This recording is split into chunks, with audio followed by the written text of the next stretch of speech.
पानी, दाल का दाम कम होना, महंगाई पे कंट्रोल होना, पेट्रोल डीजल के दाम ठीक ठाक से चलते रहना अंतर्राष्ट्रीय बाजार के उसके अप एंड डाउन के हिसाब से, इसके लिए आप लोग कहें 5 साल लगते हैं, 5 साल कम होते हैं, तब तो फिर भी समझ में आ जाएगा थोड़ी देर को। लेकिन एक ऐसा मामला आलोक शर्मा जिसकी जांच एजेंसी को करनी है। आर्थिक अपराध की जांच के लिए इस देश में कई तरह की एजेंसियां हैं। अगर कोई भ्रष्टाचार हो रहा है, कोई दफ्तर का क्लर्क कर रहा है, उस पर आरोप लग रहा है, तो 2 घंटे के अंदर उसको उठा के ले जाती हैं एजेंसियां।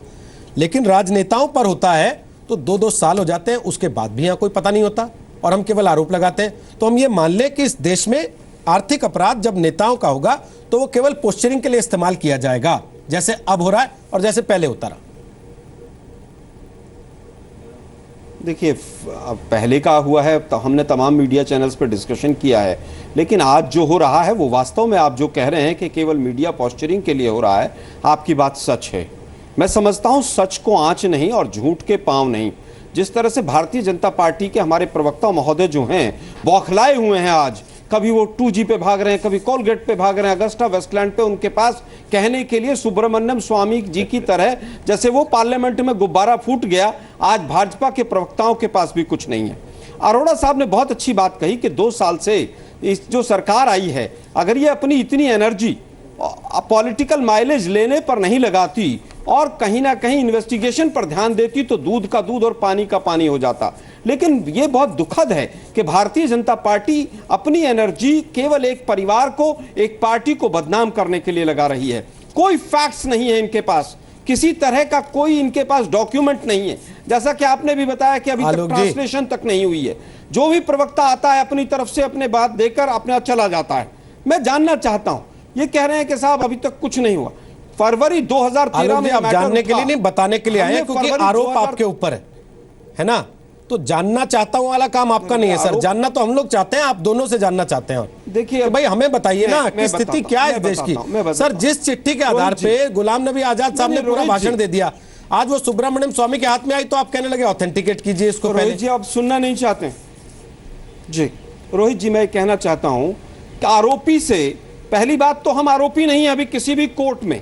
पहला सवाल मेरा, भारत एक गणतंत्र है, हम इटली के कानून से, इटली के न्यायालय से नहीं चलते हैं। हमारी किसी भी इंटेलिजेंस एजेंसी ने, किसी भी कोर्ट ने कांग्रेस को या कांग्रेस सुप्रीम कोर्ट बना चुके हैं ना, आरोपी नहीं बनाया। कहां कोर्ट में जाने की जरूरत है? अरे संसद में मुकदमा लगा रहा, हम तो देख रहे हैं। आप जो है ना भारतीय जनता पार्टी की तो प्रेस कॉन्फ्रेंस करवाते हैं सर, वकील खड़े हैं, प्रवक्ता बोलने लगता है, वकील खड़े हैं सर वहां पे, आपकी तरफ से भी वकील खड़े हैं, उनकी तरफ से भी वकील खड़े हैं। वकील खड़े हैं तो अभी आपको बड़ा अच्छा लग रहा था कि मैंने श्रीकांत शर्मा से 3 सवाल पूछ दिए, अब 3 सवाल आपसे पूछ दिए तो आपको बुरा लगने लग गया। नहीं सर, अभी आप बड़े खुश थे कि आप बहुत अच्छा कह रहे हैं, क्योंकि आपको लग रहा था कि श्रीकांत शर्मा को बोलने का मौका नहीं मिल रहा। अब मैं वही आपसे पूछ दे रहा हूं तो आपको बुरा लग जा रहा है। आप इंटेंशनली अगर बोलने नहीं देंगे तो मैं क्या करूंगा? सर, मेरा इंटेंशन केवल इतना सा है कि आप लोग पॉलिटिकल पोस्चरिंग से बाहर निकलें, केवल नंबर बनाने के लिए टीवी डिबेट्स या संसद के अंदर डिबेट्स ना हो, सुनना चाहते हैं आप, तथ्यों के आधार पे हो। सर, ये सारे तथ्य जो आप दोनों रख रहे हैं मुझे याद हो गए सर। रोहित जी, मैं बहुत संजीदगी से एक बात कहना चाहता हूं। बोलिए। क्या अभी हमारे बीजेपी के प्रवक्ता महोदय ने कहा कि उन्होंने रिश्वत लेने वालों के नाम बता दिए। बताइए किसने नाम बताए? बीजेपी के प्रवक्ता कोई भी झूठ बोलते हैं टीवी चैनल पर और चले जाते हैं। उन्होंने कहा कि साहब आपने 4 बार पूछा कि सुप्रीम कोर्ट की निगरानी में आप जांच कराएंगे, वो सवाल को टाल के चले गए। उन्होंने कहा धैर्य रखिए, जांच एजेंसियां और न्यायालय अपना काम करेगा। मैं इनसे पूछ रहा हूं, अपने जो आपके अध्यक्ष हैं अमित शाह जी, उनसे भी पूछिए ना आप कि धैर्य रखिए। आप सत्ताधारी दल हैं, आप 3-3, 4-4 सवाल पूछ रहे हैं। आप उस कंपनी को जिसको आपका मिनिस्ट्री ऑफ डिफेंस तमाम तरह की छूट दे रहा है, उस कंपनी को आप बोगस बताते हैं। तो मैं समझता हूं ये सवाल धैर्य रखने वाला बीजेपी के प्रवक्ताओं को अमित शाह जी से पूछना चाहिए।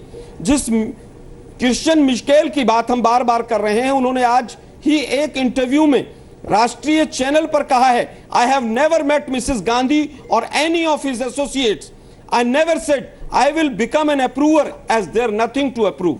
लेकिन कोई मीडिया चैनल इन स्टेटमेंट्स को नहीं चला रहा है। मैं सीधा सीधा पूछना चाहता हूं कि आपके पास 2 साल से आपने एनर्जी क्यों वेस्ट की इधर से उधर?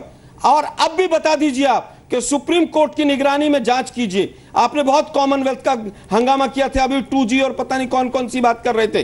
2G में क्या एक भी व्यक्ति कांग्रेस के किसी लीडर को पिछले 2 साल में आपने जेल में भेजा है? कॉमनवेल्थ का आपने बहुत नाम लिया था, कॉर्पोरेशन के 5 लोग अंदर गए, कॉर्पोरेशन में भाजपा यहां पर शासित है। मैं आपसे पूछना चाहता हूं, हिंदुस्तान की जनता ने आपको भ्रष्टाचार को दूर करने के लिए मैंडेट दिया था, भ्रष्टाचार पर राजनीति करने के लिए मैंडेट नहीं दिया था, भ्रष्टाचार के ऊपर देश की जनता को गुमराह करने का मौका नहीं दिया था। आलोक जी, हो गई आपकी बात?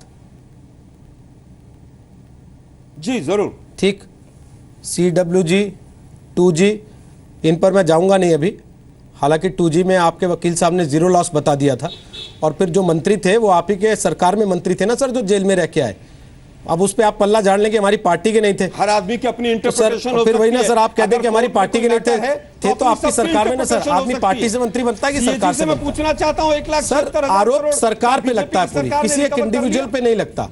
कोयला घोटाले का आरोप पूरी सरकार पे है, 2G घोटाले का आरोप पूरी सरकार पे, सोनिया गांधी केवल एक आदमी पे नहीं लगता सर आरोप। पैसा लिया है, अरे सरकार आपकी, आप सरकार में बैठे हैं, तमाम एजेंसी आपके पास हैं, ठीक, आप नाम बताइए कौन है? ठीक है, मैं पूछ रहा हूं श्रीकांत शर्मा से। उसके पहले अरोड़ा साहब एक बात कहना चाह रहे हैं, वो बहुत देर से हाथ उठा रहे थे।